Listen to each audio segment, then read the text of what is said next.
Hi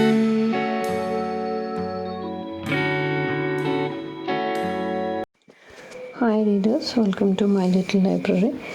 In this video, we are going to continue the third chapter of the book, The Secret Garden. For your convenience, we made this chapter into two parts so that you can listen or read the book more elaborately.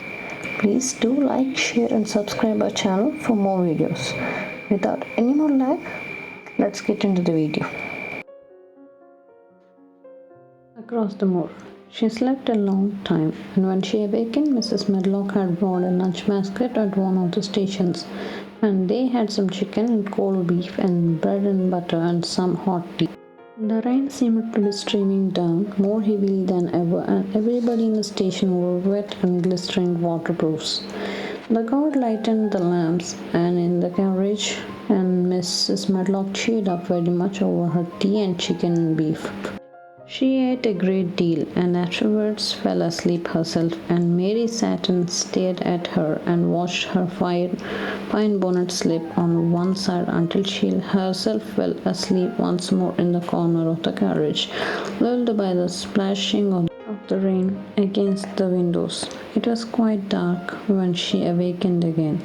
The train had stopped at a station, and Mrs. Medlock was shaking her. "You have had a sleep?"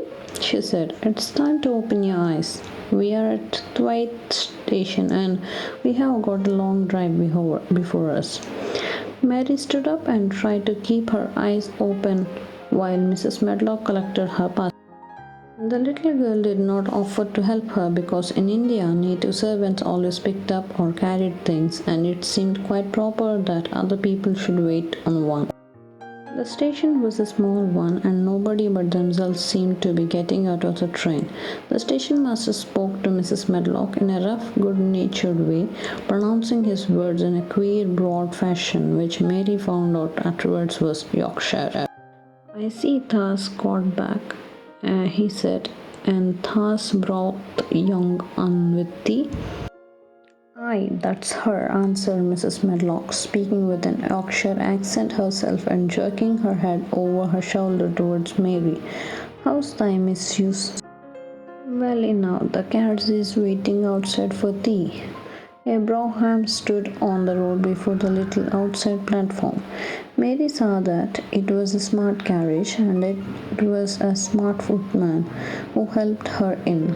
His long waterproof coat and the waterproof covering of his hat were shining and dripping with rain, as everything else was, the burly station master included.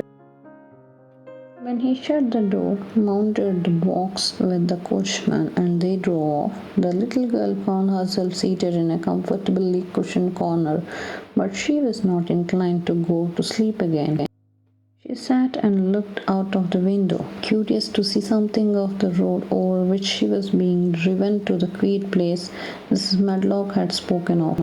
She was not at all a timid child, and she was not exactly frightened, but she felt that there was no knowing what might happen in a house with 100 rooms nearly all shut up, a house standing on the edge of a moor. "What is a moor?" she said suddenly to Mrs. Medlock. "Look out of the window. In about 10 minutes you will see," the woman answered. "You have got to drive 5 miles across Mizell Moor before we get to the manor. You won't see much because it's a dark night, but you can see something." Mary asked no more questions, but waited in the darkness of her corner, keeping her eyes on the window.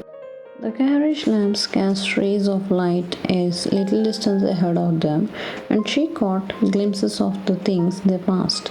After they had left the station, they had driven through a tiny village, and she had seen whitewashed cottages and the lights of the public house. Then they had passed a church and a vicarage and a little shop window or so in a cottage with toys and sweets and odd things set out for sale. Then they were on the high road, and she saw hedges and trees. After that, there seemed nothing different for a long time, or at least it seemed a long time to her. At At last, the horses began to go more slowly, as if they were climbing uphill, and presently there seemed to be no more hedges and no more trees. She could see nothing, in fact, but a dense darkness on either side. She leaned forward and pressed her face against the window just as the carriage gave a big jolt.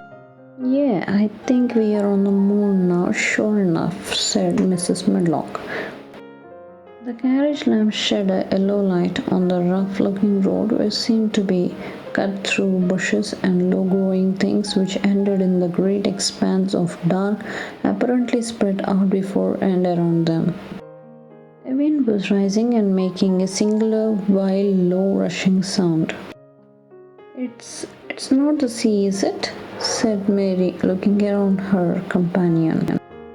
No, not it, answered Mrs. Medlock. Nor it isn't fields nor mountains. It's just miles and miles and miles of wild land that nothing grows on but heather and gorse and broom, and nothing lives on but wild ponies and sheep.